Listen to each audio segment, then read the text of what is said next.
Stage Pass, Institute of Gaming. For more details, contact 7093965965. Daddy, నేను అత్తవారింటికి వెళ్తున్నాను. అమ్మ సీత, నిన్ను ఆడంబరంగానూ ఆర్భాటంగానూ పంపించాలని జరిగిన అబద్ధం పెళ్లికి ఇలా వెళ్ళటమే సరైన పద్ధతి. పదండి. సీత, నీ ఆస్తి అంతస్తు చూసి నిన్ను పెళ్లి చేసుకోలేదు. నువ్వెక్కడి నుంచి ఏమీ తీసుకురావడానికి వీల్లేదు. కట్టుకున్న చీరతోనూ, నేను కట్టిన తాళితోనూ, కట్టుకున్న మొగుడుతోనూ నువ్వు నీ పుట్టింటి నుంచి బయలుదేరి రావాలి. That's all. కమాన్.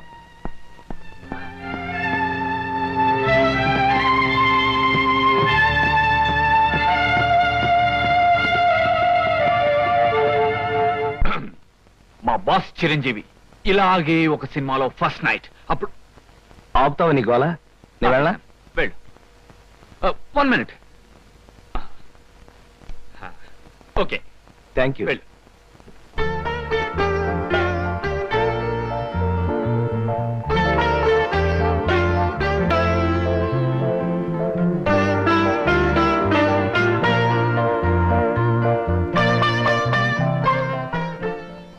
సీత,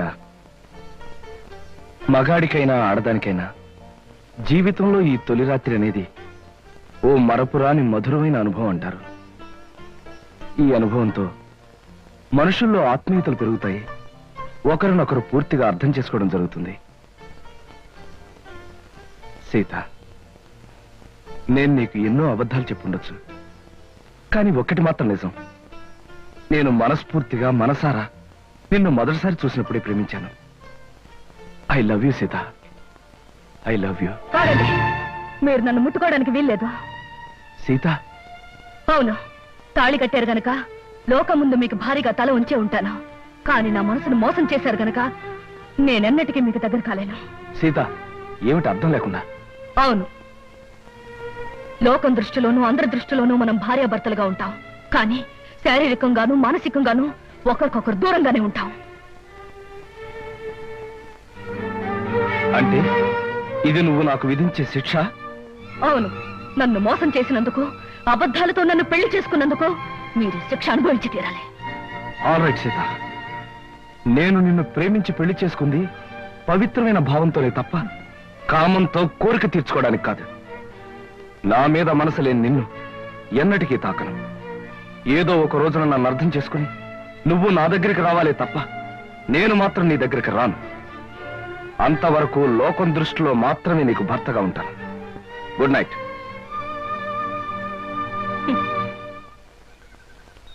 ఏమిటే సుందు, ఈవేళ పొద్దున్నే లేచిపోయి తోట పని మొదలెట్టావు? మనిషి అన్న తర్వాత ఏదో ఒక పని చేయాలిగా. మీ ఇలాగ తిని పడుకుంటేలా? ఏమిటి ఈ మధ్య ఎత్తి పొడుపులు ఎక్కువ అవుతున్నాయి? ప్రాక్టీస్ అయ్యేలాగా కోత ఏమిటి? వీడేమిటి సంగీతం మీద పగబట్టిన వాళ్ళ రాగాన్ని చీల్చి చండాడేస్తున్నాడు? అదే మాట్లాడండి. ప్రతిరోజు పొద్దున్నే ఆయన అక్కడ కూర్చొని రాగాల పని చేస్తుంటే నేను రోజు వింటూ చక్కగా తోట పని చేసుకుంటూ ఉంటాను. అంటే రోజు ఇటు తిరిగి కూర్చునే రాగాల పని చేస్తూ ఉంటాడన్నమాట. అవునండి, పచ్చటి ఆ విగ్రహం, చక్కటి ఆ రాగం. ఇంక చాలే, నువ్వు ఆ మొక్కల్ని చెట్లు పీకుతూ ఉండు. శంకరం, శంకరం,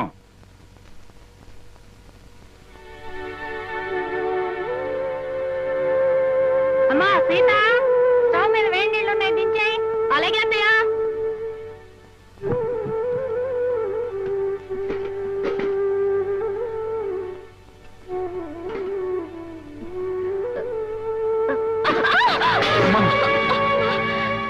ఏమిటమ్మా సీత, చేతులు కలియా? లేదు నాన్న, నా కర్మ ఇలా కాలింది. అవే మాటలమ్మా. అయినా కోటీశ్వరుడి కూతురివి, నీకు ఈ వంట పని అంట్ల పని ఏమిటమ్మా? పుట్టి బుద్ధి ఎరిగాక నువ్వెప్పుడైనా వంటగదిలో అడుగు పెట్టావమ్మా? అలాంటి నన్ను కష్టాల్లోకి బాధల్లోకి అడుగు పెట్టాలనేగా మీరు అబద్ధాలు చెప్పి నాకే పెళ్లి చేసింది. అమ్మా సీత, నాన్న, చేతి మీద పడిన వేడి నీళ్లకు నా కన్నీళ్లే వస్తాయి.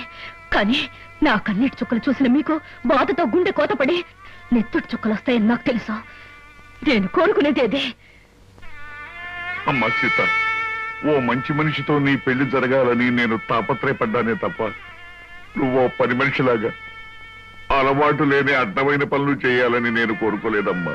2000 జీతంతో 6 మంది ఉన్న కుటుంబాన్ని పోషించే ఒక మధ్యతరగతి మనిషి ఇల్లాలు అన్ని పనులు చేసే తీరాలన్నా. ఇది నువ్వు కన్నబిడ్డకు చేసిన మహోపకారం. పార్వతి, పవిత్రమైన కళ్యాణి రాగం లాంటి వార్త తీసుకొచ్చానే. ఎక్కడ అరే బావగారా, ఎంతసేపు అయింది వచ్చి? ఇదేమిటి ఇక్కడ నిలబడ్డారు? రండి కూర్చుందాం. రండి రండి కూర్చోండి. నమస్కారం అండి. నమస్కారం. బావగారు పళ్ళు తీసుకొచ్చారు. అన్నీ మీ అమ్మాయికేనా, మరి మాకేమైనా ఉన్నాయా? మీకే బావగారు. ఆహా, పొద్దున్నే గుమ్మం తగిలి పడిపోయారని తెలిసింది. పలకరించి వెళ్దామని వస్తూ పళ్ళు తీసుకొచ్చాను. నానోయ్, గుమ్మం తగిలి పడితేనే బుట్టడు పళ్ళు పట్టుకొచ్చారు. ఇంటి మించి పడ్డావంటే లారీ నిండా పంపిస్తారేమో. ఒకసారి ట్రై చేయకూడదు. రేయ్, లారీ పళ్ళ కోసం నేను ఇల్లెక్కి కిందకు దూకాలంట. మొహం మీద కొట్టానంటే ముఖారు రగంలో మొత్తుగా ఎడుస్తా వేదావా. నమస్కారం అన్నయ్య గారు. నమస్కారం అమ్మా. ఇదేనా రావటం? ఇంత ముందే వచ్చానమ్మా. కాఫీ తీసుకొస్తా. వద్దమ్మా, మీతో ఒక విషయం చెబుదామని వచ్చాను. గాంధీనగర్ లో నాకు ఒక ఇల్లు ఉందమ్మా. అది నౌకర్లు చాకర్లతో అన్ని సదుపాయాలు గల ఇల్లు. ఊరికినే పడాడటం ఎందుకు, మీరందరూ కలిసి దాంట్లో మారితే బాగుంటుంది అని అనిపించిందమ్మా. ఏమిటి, నౌకర్లు చాకర్లు అన్ని సదుపాయాలు ఉన్న ఇల్లా? ఛాయరాయ కీర్తన లాంటి శుభవార్తని కాస్త ముందెందుకు చెప్పలేదు బావగారు? రేపే ఇంటికి మార్చేద్దాం. అవునా? చక్కగా ఒక గదిలో నువ్వు తలుపులు మూసుకుని సంగీతం పాడుకోవచ్చు. మరో గదిలో గదుల మాట ఎలా ఉన్నా నౌకర్లు సౌకర్యాలు ఉంటే సీతకు నాకు పనులు తప్పుతాయి. తప్పకుండా మారిపోతాం అన్నయ్య గారు. వద్దత్తయ్య గారు, మా నాన్నగారు అభిమానంతో చెప్పొచ్చు కానీ మనం అక్కడికి వెళ్ళడం చిన్నతనం అనుకుంటున్నావు తల్లి. అదేం లేదమ్మా. అద్దెళ్లలో దిక్కుమాలు చావు చస్తూ 6 రాగంలో ఏడుస్తూ బతికే కన్నా హాయిగా మన ఇంట్లో ఉండడం మంచిదమ్మా. అది కదా మావయ్య గారు, అక్కడికి వెళ్ళడం వల్ల ఒక నష్టం ఉంది. ఏమిటది? మా వంశంలో ఆడపిల్లలు కన్నవారిచిన కొంపలో కాపురం పెడితే కాపురం పెడితే ఆ అమ్మాయి తాలూకు మావగారికి ప్రాణగండమట. అమ్మో నాకే. ఇంతకు ముందు ఒకరిద్దరు అలాగే పోయారు కాదు నాన్న? ఏమిటి బావగారు, మీకు ఈ విషయం ముందే తెలుసా? సంగీతంతో నేను చిత్రహింసలు పెడుతున్నానని మా వధ ఉంటున్న మాటలు మీరు నమ్మేసి నా ప్రాణాలు తీసేద్దాం అనుకున్నారు అన్నమాట. నువ్వు పోతే మీ అందరూ ఎంత చక్కగా హాయిగా బంగ్లాలో ఉండొచ్చు. మా గురించి ప్రాణత్యాగం చేయనన్నా. త్యాగం చేయడానికి ఇది ప్రాణం అనుకున్నావా, పంచాలు ఉంగి అనుకున్నావా? మామిడి పండుతో కొట్టానంటే మలైమారుత రాగంలో ఎడుస్తావు వేధవా. బావగారు, మీ అమ్మాయి ఏ ఏ పనులు చేస్తే నా ప్రాణానికి గండ వస్తుందో ఒక లిస్టు వేసి ఇవ్వండి. అవి చేయకుండా నేను జాగ్రత్త పడతాను. నాన్న, అభిమానంతో మీరు చేయబోయిన సహాయాన్ని వద్దన్నందుకు నన్ను మన్నించండి. నా నుదుటినిలా రాసి పెట్టినందుకు మేమంతా ఇక్కడే ఇలాగే ఉండాలి. కృష్ణ, అందరూ నిన్ను అదృష్టవంతుడు అని పొగుడుతున్నా, కానీ నీ మనసులో అగ్నిపర్వతం మండుతోందని నాకు తెలుసు. అమ్మాయి పంతం పట్టుదల చూస్తుంటే నువ్వు పెళ్లి వద్దు వద్దని చెప్తున్న అమ్మాయి నీకు ఇచ్చి పెళ్లి చేసి పొరపాటు చేశానేమో అనిపిస్తోంది. మావయ్య, జీవితంలో ఛాలెంజ్ని ఎదుర్కోవడం నాకు చిన్నప్పటి నుంచి అలవాటైన ముందే చెప్పాను. సీతను తప్పకుండా మార్చి నా మనిషిగా, మామూలు మనిషిగా చేస్తాను. మీరేం బాధపడకండి.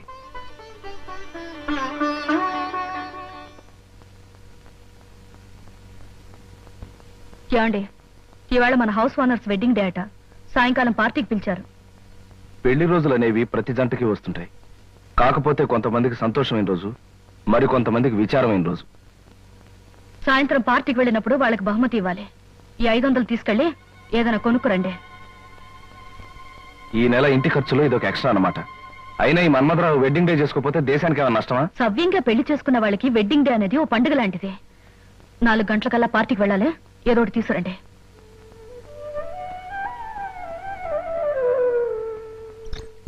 అమ్మాయి గారు, అమ్మాయి గారు. అదేంటి సింహాచలం ఇలా వచ్చా? ఏం చెప్పమంటారమ్మా, ఇదిగో నా పక్కన ఉన్నాడు చూడండి. ఈడే మా ఇంట్లో ఉన్నారు, మటన్ కొట్టు మస్తాను గారమ్మా. అద్దె డబ్బులు అర్జెంట్ గా కట్టకపోతే మా ఆవిడ్ని, నన్ను, మా పిల్లల్ని కైమా చేసేస్తానంటున్నాడు. అసలే మా పశువుడు చౌ బతుకుల మధ్య ఉన్నాడు. ముందాడికి మందులు ఎంచుకోవడానికి డబ్బులు చూసుకోవాలి, తర్వాత నీ సంగతి అంటే వినిపించుకోవటం లేదమ్మా. అదేమిటయ్యా వస్తాను. అవతల పిల్లాడికి ప్రాణం మీదకి వచ్చిందంటే వినకుండా ఏమిటంత మాటలు? మాటలు కాదు అమ్మా, ఖచ్చితంగా వీడిని ఖాళీ చెయ్యి, కైమా కొట్టి వీడిని కొంప ఖాళీ చేయించేస్తాను. అమ్మా, వీడికి నచ్చ చెప్పడానికి చూసి ప్రయోజనం లేదు తల్లి. ఇప్పటికే వీడి మనుషులు సామానంతా బయట పారేసి చిందులు దొక్కేస్తూ ఉంటారు. నా పెళ్ళం బిడ్డను ఒళ్ళో పెట్టుకుని సాగు బతుకుల మధ్య ఉన్నాడు అని ఏడుస్తూ ఉంటుంది. ఏం చెప్పినా వినకపోవడం వీడికి పుట్టుకతో వచ్చిన గుణమమ్మా. డబ్బులు ఇవ్వడం తప్ప మరో దారి లేదు తల్లి, మరో దారి లేదు. నువ్వంత బాధపడకు సింహాచలం. అతను అంత మనసు లేకుండా దుర్మార్గంగా మాట్లాడుతుంటే మనసున్న మనిషి ఎవరు చూస్తూ ఊరుకోలేరు. నీకెంత కావాలి? ఒక 500 అయితే మందుకి అద్దెకి. అయితే ఉండు, తెస్తాను. ఏమే ఎలా ఉంది మన యాక్టింగ్? బ్రహ్మాండంగా ఉంది. నువ్వు తాగినంత పోయిస్తా గానీ ఆ కోపం చూపులు అలాగే ఉంచు. మీసం తిప్పు, లేకపోతే అమ్మాయి గారు కనిపెట్టేస్తారు. అచ్చా ఇదిగో సింహాచలం 500. ఇతనికి ఇవ్వాల్సింది ఇచ్చి మీ అబ్బాయికి వైద్యం చేయించు. అమ్మా, వయసులో చిన్నదానివైనా నీ కాళ్ళకి దండం పెడతాను. పదరా దరిద్రుడా, లెక్క చూసి నీ డబ్బు నీ మొహాన్ని కొడతాను. వస్తానమ్మా. బాబు, అసలే పసివాడికి ఒళ్ళు బాగుండగా ఏడుతున్నాను. ఇప్పుడు అద్దె పేరు చెప్పి సామాన్లన్నీ బయట పారేసి అన్యాయం అయిపోతాను బాబు. నోరు మీవే. నాకు అద్దె డబ్బులు ఎగ్గొట్టి మీ ఆయన సొమ్ములన్నీ సీసాలకు తగలేస్తుంటే నేను నోరు మూసుకుంటావాలా? ఈ ఒక్కరోజు గడివే ఉండు బాబు, రేపు మీ డబ్బులు మీకు ఇచ్చేస్తాను. అదేం కుదరదు, ఇప్పుడే ఇచ్చి తీరాలి. కృష్ణబాబు, కృష్ణబాబు.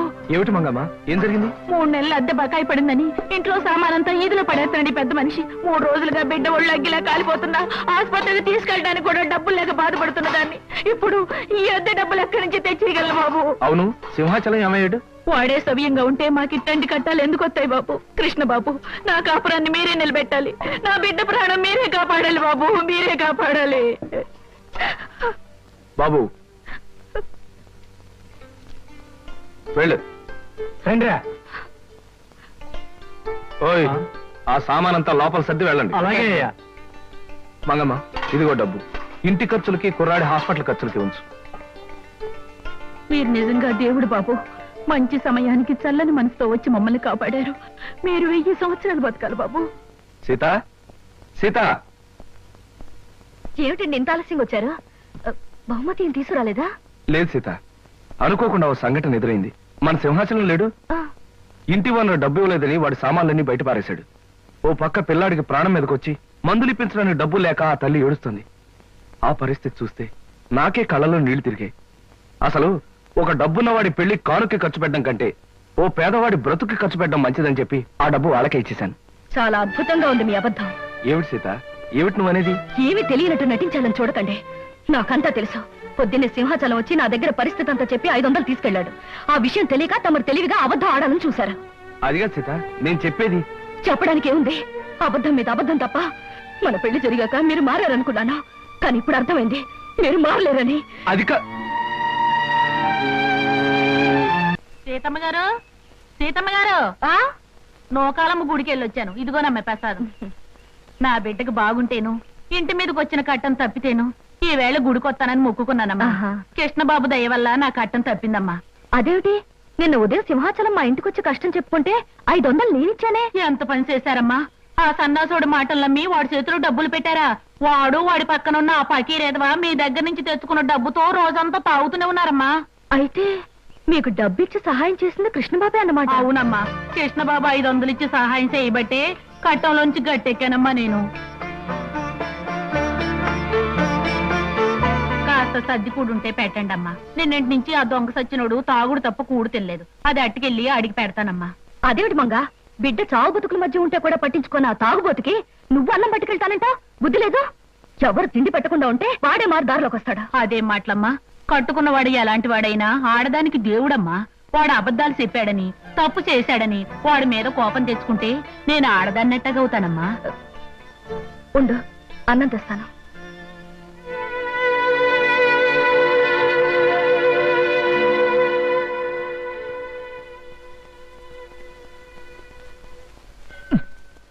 తీసుకో లక్ష్మి. ప్రతి శుక్రవారం సినిమా రిలీజ్ లాగా నువ్వు గుడి వంగతో రావటం, మన ఇద్దరం కలుసుకోవడం, నేను కొబ్బరికాయ ముక్క ఇలా తింటాం నాకు చాలా నచ్చిన ప్రోగ్రామ్ అనుకో. ఎంతకాలం ఇలా గుళ్ళోను బళ్ళోను కలుసుకోవడం? తొందరగా పెళ్లి చేసుకుంటే పోతుందిగా. నువ్వు చెప్పింది కరెక్టే అనుకో, కానీ చూడు, హిట్ ఫిలిం లా మన ఇద్దరం గాఢంగా ప్రేమించుకుంటున్నాం. జాక్ పాట్ సూపర్ హిట్ లా మన ఇద్దరం పెళ్లి చేసుకుంటాం. కాకపోతే ఫ్లాప్ సినిమాలా నాకు ఉద్యోగం సద్యోగం లేకుండా పెళ్లి అని నోరెత్తాననుకో, మా అమ్మ, మా నాన్న, మా అన్నయ్య, మా వదిన నలుగురు నా మీద పడి యుద్ధం చేస్తారమని కాస్త భయంగా ఉంది. నేను ఉద్యోగం చేస్తున్నానుగా బాబ్జీ, నేను సంపాదిస్తాను. మన ఖర్చులకి నా జీతం సరిపోతుందిగా. నువ్వు చెప్పిన పద్ధతిలో యావరేజ్ సినిమాలా బాగానే ఉంది. సరే, మంచి రోజు చూసి మా అమ్మ నాన్నలకి ఈ విషయం రిలీజ్ చేస్తాను.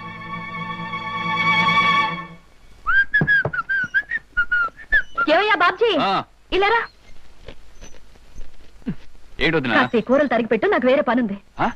కూరలు తరిగి పెట్టడమా? అవునయ్యా, అవతల నాకు చాలా పనులున్నాయి. నువ్వు ఈ పని చేయి. అది కాదు వదినా, కూర తిని పెట్టమను, తిని పెడతాను. అయినా నేను కూరలు తరగడం ఏంటి? సరే, నువ్వు వెళ్ళి నీ పని చూసుకో, నేను తరిగి పెడతాను. నాకు ఇది అలవాటే.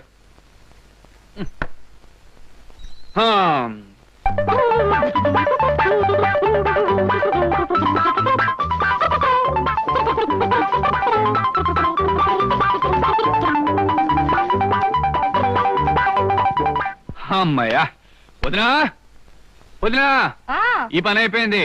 ఇదిగోనయ్యా బాబ్జీ, ఆరిన బట్టలు తీసుకొచ్చాను, చక్కగా మడతపెట్టు. ఇదేమిటి వాడు ఇన్ని పనులు పురమాయిస్తోంది? పొద్దున్న లేస్తూ ఎవరి మొహం చూసానో ఏమిటో. కానీ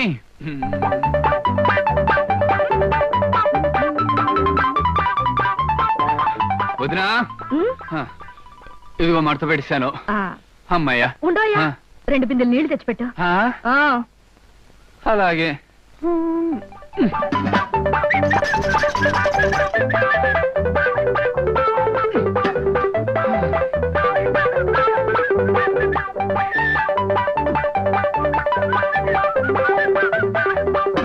అమ్మయ్యా, వదినా, అదిగో బిందులతో నీళ్లు పెట్టేశాను. ఇంకేమైనా పని ఉంటే చెప్పు. అయిపోయిందని నీ వెళ్ళడం ఆపి నువ్వు చెప్పడం ఎందుకు? అన్ని పనులు చాలా చక్కగా చేసావు. Very good. నువ్వు ఒక మంచి హౌస్ హస్బెండ్ అవుతావు. హౌస్ హస్బెండా? అదేమిటి? ఇంటి పట్టు నుండి పని చేసుకునే ఇల్లాల్ని హౌస్ వైఫ్ అంటారు. అలాగే ఇంటి దగ్గరుండి పని చేసుకునే మగవాణ్ణి హౌస్ హస్బెండ్ అంటారు.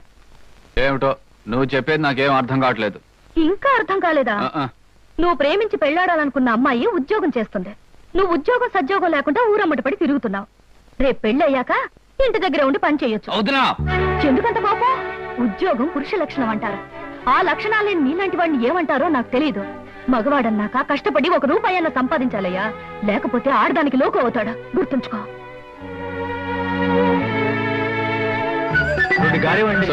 చట్నీ కూడా వేయండి. ఒక్క నిమిషం.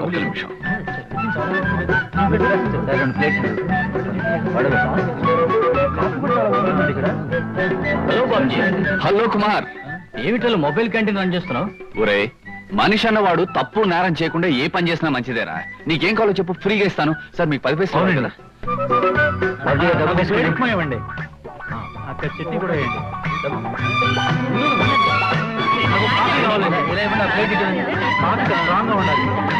వదినా వదినా వదినా. ఏమిటయ్యా బాబ్జీ, ఏదో లోకానికి గెలిచిన వీరుల్లో అంత హుషారుగా ఉన్నా? ముందు ఈ స్వీట్స్ తీసుకో వదినా, తీసుకో. తన కాళ్ళ మీద తాను నిలబడి తన కష్టంతో సంపాదించింది రూపాయన మనిషికి ప్రపంచాన్ని గెలిచినంత ఆనందంగా ఉంటుంది వదినా. ఇదిగో మొట్టమొదటిసారిగా నేను సంపాదించిన డబ్బు. నాకెందుకయ్యా, తొలి సంపాదన తల్లికి కాని తండ్రికి కాని ఇవ్వాలి. వెళ్ళి. వదినా, మా అమ్మా నాన్న నాకు జన్మనిచ్చుండొచ్చు, కానీ మాటలతో నన్ను మార్చి నాకు బ్రతుకునిచ్చావు.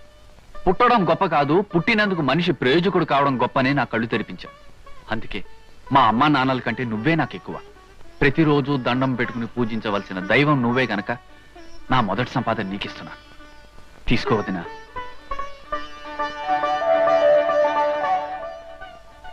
మీ అమ్మా నాన్నల కంటే నన్ను ఎక్కువ అంటున్నావు అంటే నీ పెళ్లి బాధ్యత నా మీద వేసుకోవడం తప్పదంటావు, అంతేనా? ప్రయోజకుడు అయ్యావు, ఇక పెళ్లి చేసుకోవడంలో తప్పులేదు. మీ అన్నయ్య మీ అమ్మా నాన్నలతో త్వరలో మాట్లాడి నువ్వు కోరుకున్న అమ్మాయినిచ్చి పెళ్లి జరిపిస్తా, సరేనా? Thank you.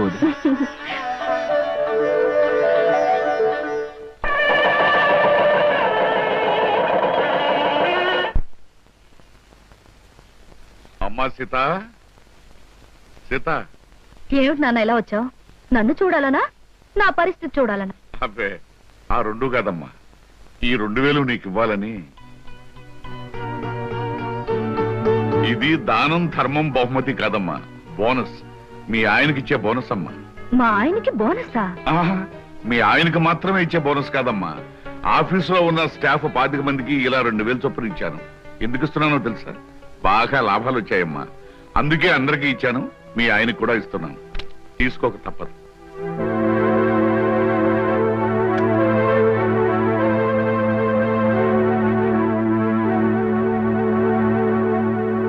తీసుకోండి. ఏమిటమ్మా ఇది? నాకు పెళ్ళై కాపురానికి వెళితే 7 కొండల వాడికి 2001 రూపాయి హుండీలో వేస్తానని మొక్కుకున్నాను. ఆ చేత్తో నీ డబ్బు తీసుకెళ్లి దేవుడికి పంపించండి. అమ్మా సీత, అది కదమ్మా. నాకు తెలుసునన్నా, ఈ కుటుంబం కోసం నువ్వు డబ్బిస్తే నేను పుచ్చుకోనని బోనస్ పేరుతో ఇవ్వబోయా. ఒక్క విషయం గుర్తుంచుకో, పంతానికి పట్టుదలకి నీ కూతురికి పెట్టింది పేరు.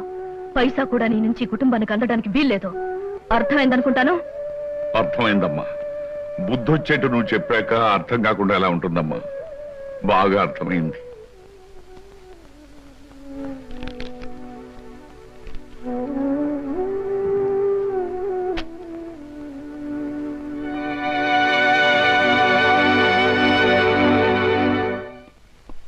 గుడ్ మార్నింగ్ మావయ్య గారు. ఏమిటి కవర్ చేశారట? చూడు కృష్ణ, మనం కొత్తగా పెట్టిన ఫర్నిచర్ ఏజెన్సీ తాలూకు సేల్స్ ప్రస్తుతం బాగానే ఉన్నాయి. కాకపోతే ఒక గొప్ప అవకాశం రాబోతుంది. తెలివిగా దాన్ని మనం పట్టుకోవాలి. అవకాశం అనేది కనిపించాలే గాని దాన్ని పట్టుకోకుండా వదలంగా అంకుల్. ఏమిటది?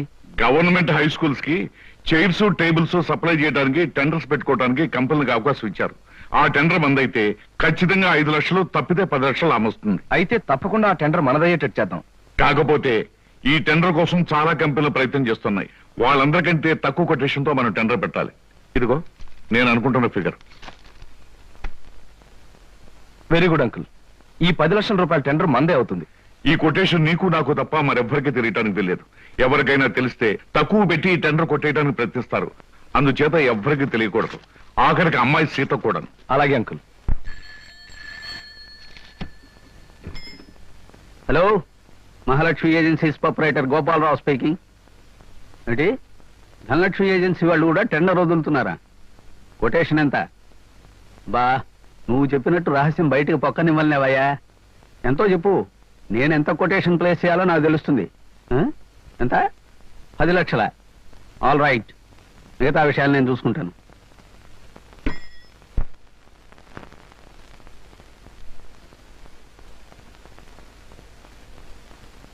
స్కూలు ఫర్నిచర్ నిమిత్తం సర్కారు వారు ఏర్పాటు చేసిన కాంట్రాక్టుకు 9,99,995 రూపాయలకు టెండర్ పెట్టిన గోపాలరావు గారికి ఇవ్వడమైంది.